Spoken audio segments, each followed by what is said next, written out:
Indonesia ini negara besar. Kita harus bersyukur di tahun 2020 sampai 2030 nanti kita akan mendapatkan bonus DIP. Baik, di video ini kita akan membahas closing statement dari ketiga cawapres ya. Nih, yang pertama kita bahas dulu terkait dengan penampilan Mas Gibran di closing statement. Oke, kita lihat dulu ya, lanjut. Saat itulah sebagian besar penduduk kita ada pada usia produktif. Ini kesempatan kita untuk meningkatkan produktivitas nasional. Peluang untuk menuju Indonesia emas makin terbuka lebar. Tapi Bapak Ibu yang saya hormati, teman-teman sesama anak muda, ingat, kesempatan ini hanya datang sekali. Kesempatan ini tidak akan terulang lagi. Untuk itu kita harus kerja keras, kerja fokus, berani melakukan lompatan. Saya ucapkan terima kasih kepada Pak Prabowo. Oke, sebentar. Jadi yang disampaikan Mas Gibran ini adalah visioner sekali, dan juga bahwa Mas Gibran ini sangat memahami tentang potensi yang kita miliki, yang bangsa Indonesia miliki saat ini. Kalau Indonesia ingin menjadi negara maju, tentu kita harus memahami kelemahan dan kelebihan. Nah, yang disampaikan Mas Gibran ini adalah potensi demografis kita ya, jadi kelebihan kita. Jadi kita harus memanfaatkan momentum seperti ini. Dan saya kira hanya Mas Gibran di sini yang paham terkait ini dalam debat ini, gitu. Karena mungkin anak muda selalu update ya. Lanjut ya, lanjut. Yang sudah memberikan saya kesempatan untuk ikut andil dalam kontestasi ini. Saya sangat bangga sekali saya menjadi bagian dalam perjalanan menuju Indonesia emas. Saya ucapkan terima kasih juga Prof. Mahfud, Gus Muhaimin. Saya sangat senang sekali bisa satu panggung dengan orang-orang hebat seperti ini. Kalau kita lihat, Mas Gibran ini sangat luar biasa. Jadi seolah-olah panggung debat semalam ini milik Mas Gibran, di mana dia luas pergerakan ke kiri ke kanan gitu. Dia tidak monoton, dia tidak di mimbar saja. Dan sebetulnya hal ini yang disukai oleh anak muda, termasuk saya gitu. Karena kalau politisi yang duduk di meja, duduk di podium, saya kira sudah bosan saya melihatnya. Dan ini Mas Gibran di sini menunjukkan bahwa dia sangat up to date dengan kondisi perkembangan zaman gitu. Karena anak muda ini suka yang terupdate, suka yang tidak monoton begini ya. Bahkan kalau kita lihat, Mas Gibran ini seperti menjadi orang pembicara dalam sebuah seminar begitu ya. Jadi dia memahami masalah luas, apa yang disampaikannya pun jelas, dimengerti, dan apa ya, ini kayak memang di luar dugaan kita semua bahwa ini sangat melebihi ekspektasi ya. Ya, lalu kemudian kita lihat bahwa dia mendatangi Profesor Mahfud di sini ya kan, salaman begitulah, kemudian ke Gus Muhaimin, jadi menghargai yang lebih senior. Dan kalau kita lihat juga ekspresi Profesor Mahfud dan Gus Muhaimin di sini seperti kaget begitu. Oh, Mas Gibran ternyata luar biasa gitu ya. Oke, kita lanjut ya. Senang sekali anak muda bisa bertukar pikiran dengan ketua umum partai dan seorang profesor. Lihat juga di sini adalah bentuk apresiasi juga dari Mas Gibran kepada lawan debatnya gitu. Bahwa dia memahami betul bahwa kalau Mas Gibran ini orang yang paling junior gitu. Dia sangat menghormati di sini ya. Sekali lagi terima kasih. Anak-anak muda harus saling mendukung, anak-anak muda harus saling bergandengan tangan. Saya yakin Indonesia emas bisa tercapai. Terima kasih. Wassalamualaikum warahmatullahi wabarakatuh.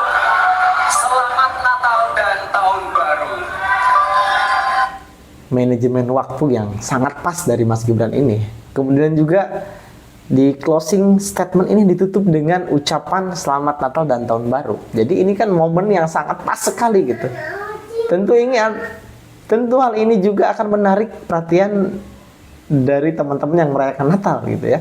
Dan kalau kita lihat pada saat pembukaan visi dan misi juga dia menyampaikan bahwa selamat Hari Ibu.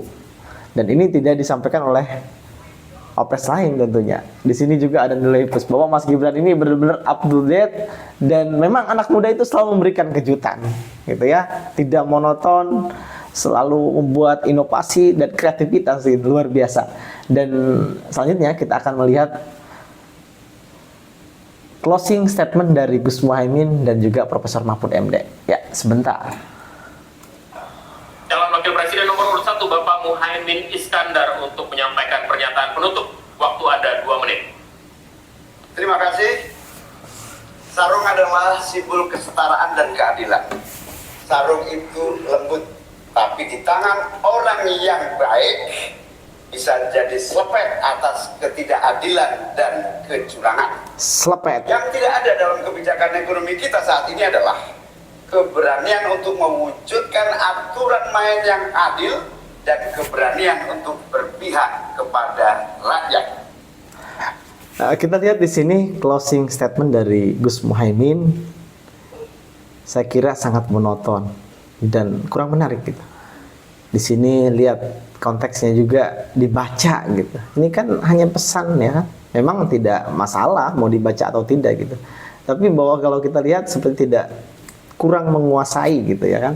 Dan dia juga Gus Muhaimin ini di mimbar seperti ini. Jadi ya kurang menarik bagi anak muda lah gitu. Dibaca di mimbar ini kan apa ya?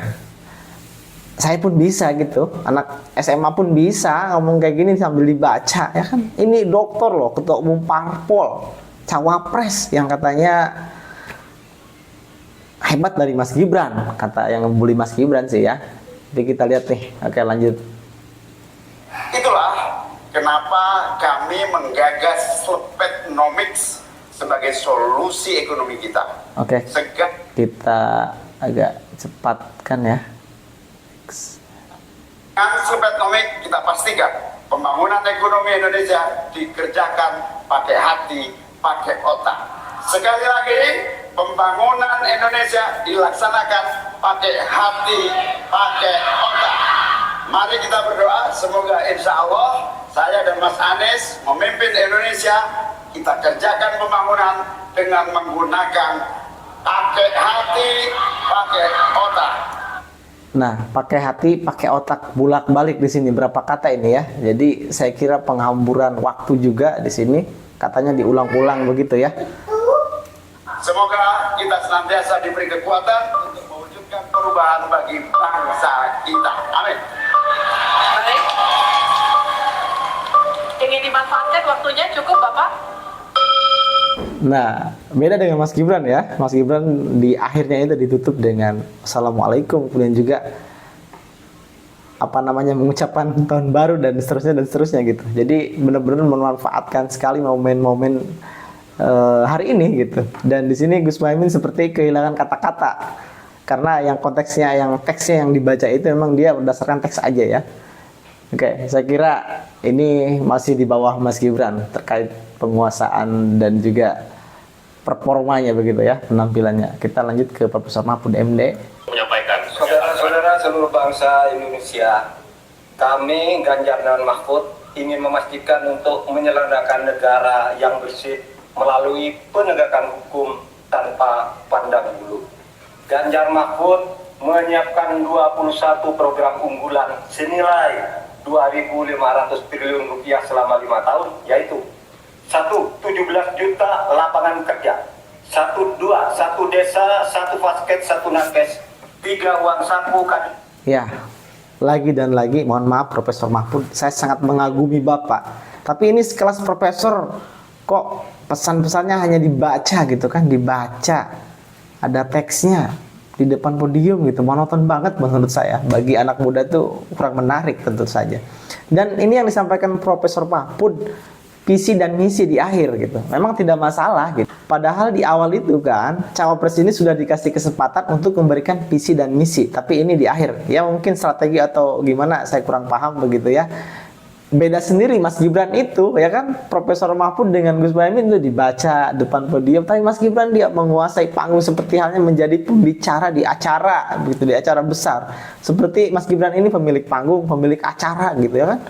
Jadi untuk malam ini debat cawapres itu adalah bintangnya Mas Gibran Raka Buming Raka. Luar biasa pokoknya. Coba kita lihat di closing statement Profesor Mahfud MD nih di akhirnya.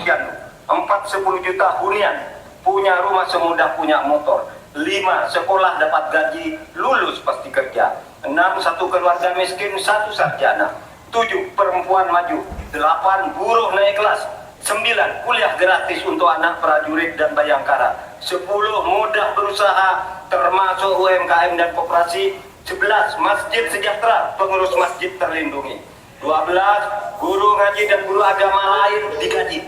Pasokan pangan aman, harga enak di kantong. Lansia bahagia, anak cucu gembira. 15 petani bangga bertani. 16 di laut kita jaya, nelayan sejahtera. 17 disabilitas mandiri berprestasi, 1 desa 1 mobil akses.